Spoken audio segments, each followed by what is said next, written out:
some of the best times that I have these days. Okay? And I appreciate that. I really do. All right? But I'm a small time guy. So why is it that everyone rags on me? Because it's popular. I'm the whipping boy of the internet, and they know that ragging on me gets drama views.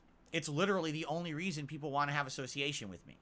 But I know that now, and that's sad, but I know that now. Even people who I think would give me a fair shake don't want to give me a fair shake because they want to profit off of me too. And people who maybe seemed like they were reputable, all of a sudden will just flip the switch and, oh my God, they see the dollar signs rolling in, they can't control themselves. All right? So it is what it is. I accept it now. And I've no desire at this point to really be involved with anyone. I told you at one point, maybe I wanted to do an interview or maybe I wanted to do, what's the point? I don't think there's a single person out there who would really give me a fair shake. I actually take that back because I think there is one. I think there's maybe one person on the entire internet who may give me a fair shake. But even then, I don't see the point. I really don't. And I don't think that they would even want to have the interview with me anymore. After seeing how this last one just went and the repercussions of trying to be forthcoming and honest and giving someone 5.5 hours of my time, I don't even, and what came out of it? Nothing but more drama and hate and stupidity, right? More money for those who want to be toxic and more pain for my community, right? Right? So I've had enough of it. I just don't want to be involved in it anymore. And it's funny because my attitude is we were doing fine anyway, right? We were doing fine. But this thing just happened out of nowhere, right? Like, really, it did. I had no plans on doing an interview. I told you guys that outright. I said, I have no plans on doing this. And then it just happened, right? And I was like, well, maybe I'll just do it and get it out of the way.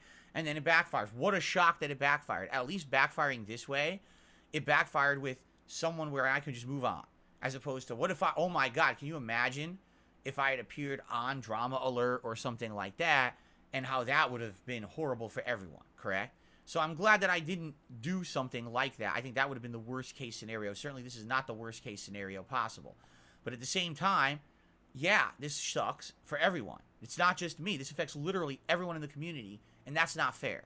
And I apologize to all you because that's not what I was intending at all in any way, shape, or form.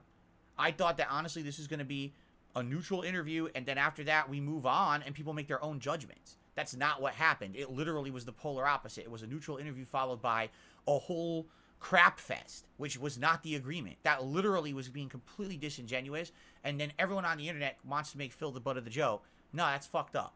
All right? So, I'm sorry. That wasn't what I was told it was going to be. That wasn't what I thought it would be. That was literally a bait and switch situation. Okay? And I'm sorry because my fans now have to put up with this crap, and that's not fair.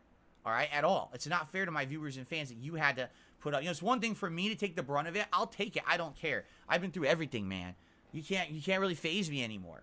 But these guys are just like, the fact that everyone else has to put up with stuff is the most messed up side of this. So, all I have to say is, I'm sorry.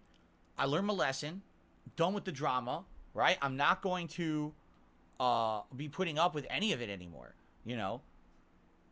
I'm just going to roll with my own content, right? And you know the rules around here. We don't put up with the nonsense. I don't even want to hear, like I said, I assure you that in the last few months, there's been new things said about me, right? New drama and nonsense. I have no clue what it is. I've completely ignored it.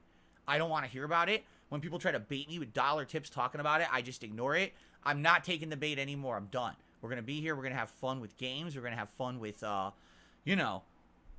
excuse me. We're going to have fun with everything. And my new React content, I'm enjoying a lot. It's diversifying my content. I feel like in long term, the React channel is going to be something great for everyone because it's not just about gameplay anymore. Even though I love the gameplay, and I told you guys, I'm never going to give up on gameplay, correct? I'm not. I love it. That's my bread and butter. That's where I came from, is being a gamer, my lifelong gamer. But as I get older, what I need to do is I need to diversify.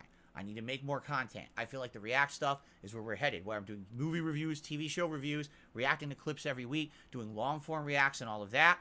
That's very beneficial stuff, okay? So all this is great, and if I stick to my guns and I stick to my own stuff, I think things are going to be good, all right? And this is what it is. I just need to phase out all the bullshit from the outside. And it's funny because there's been a couple people who have reached out to me like, no, that's the wrong attitude to have. You need to lean into more of this. And you need to, I'm like, no, you're out of your mind, man. You just don't get it. Not everyone cares about drama, and not everyone cares about personal gain because of drama. I don't want any personal gain because of drama at all. Really. You know what? I want to know the truth? It fucking disgusts me and it pisses me off that the biggest, most popular piece of content that I put out on DSP Reacts was the stream where I reacted to those guys crapping all over me on Friday. I don't want that to be the most popular piece of content over there. I want people to watch my regular content and enjoy it, not the drama. But that's the thing. The drama sells on YouTube.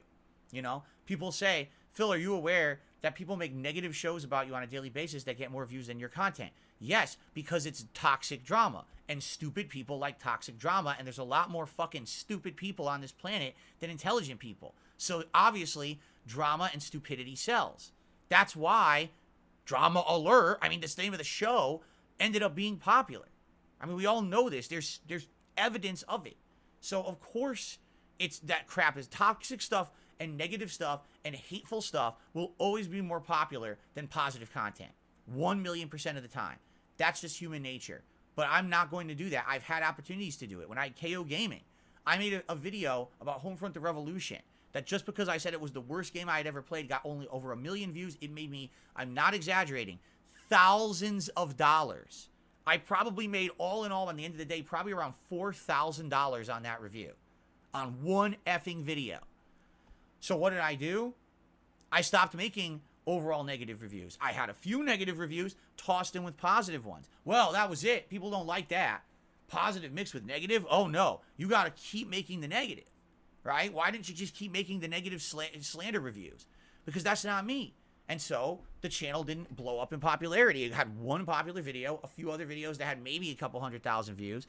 And, you know, that's it. And what are you going to do? Sorry that I'm going to be like honest and I'm going to make content that I like. And that I can wake up in the morning and be like, wow, I was okay with what I put out yesterday because I didn't hurt anyone, because I didn't, you know, do any insane over-the-top slander. No one took a shot so that I could make $1 today, right? That's the kind of content that I like to put out. And I'm sorry, but a lot of people don't care. I do. I have a moral compass in that way that I refuse to make content that I don't stand behind. I'm not going to stand behind hateful content against people. Take a look at the reaction that I did last year to the Wings of Redemption documentary. While everyone else wants to crap on this guy, everyone else wants to just make fun of him constantly, I approach it from a completely different perspective, and people really appreciated that. I'm going to do the exact same thing when I watch this Part 2 documentary on Sunday. I'm going to approach it from that perspective. I refuse to be full of drama and full of hate in my heart just because I can make a few bucks doing it. That's ridiculous, you know? And when I did the react to these guys backstabbing me on Friday, I was upset, and yeah, I said some insulting things. I could have been way worse. I could have brought up their past and how messed up they are and the mistakes they've made. I know all about them. I know about Stuttering Craig's history. I know about Adam Krigler's history. I know all about them, the stuff that they've done that is laughably, hilariously embarrassing. I'm not going to bring that crap up because that has nothing to do with the situation. But that's the point I'm making, is I'm not going to go there. You know what I'm saying? I'm just not. I'm not going to bother. That's not the kind of guy I am, you know. I'm just going to move forward positively and ignore all the nonsense, all right? Yes, I do know all about their history. I'm not stupid. I know all about all the things. I mean, geez. You want to talk about me saying things publicly that's embarrassing? I've seen a few things like, I can't believe they said that publicly. Like things that get them into big trouble, like legally. I'm like, I don't know how, you know, why they even think that that's okay. But, you know, why am I going to bring that up, right? It was my interview. They're interviewing me. It's not like if you're going to interview me and say, okay, you said something racist. Well, I could have immediately countered and said, well, what about this thing you said? But that's not what I was there for. You see? Anyway, I'm done with it, okay? I'm absolutely done with it. I'm not going to be doing this anymore. You know, I'm moving on. So every day now, we are going to have fun, chill content on my streams, on my channels. I'm not bringing up the crap anymore. This is it. Completely moved on. Today is the day where it's full time, 100% moving forward positively. All right? Don't care. All right. Any other drama? Oh, did you hear that this guy said this? Review Tech and Keem said this, and this guy said, I don't care. And if you bring it up, you're out of here. I don't give a shit. It's none of your business, none of my business. I don't care. It's really not my business. I don't care. I'm done with it. Let them all talk to themselves and talk in circles and have their own toxic, circles outside of here. I don't give a shit. I don't care if the side scrollers say a word about me in the future. I don't care. I don't even care if it's positive. I don't want to hear it. I'm done with it. That's the only way to really move forward at this point. Don't ask me to go on an interview. Don't ask me to be doing any of this crap because I'll be honest. I just don't trust anyone anymore. It's kind of like this did break my trust in anyone giving me a fair shake on the internet because I thought that I could trust, and obviously I was very, very badly mistaken. And I'm at the point where it's like, what's the point? I'm just done with it. All right. So that's it. We're moving on. All right. Let us now talk about this week.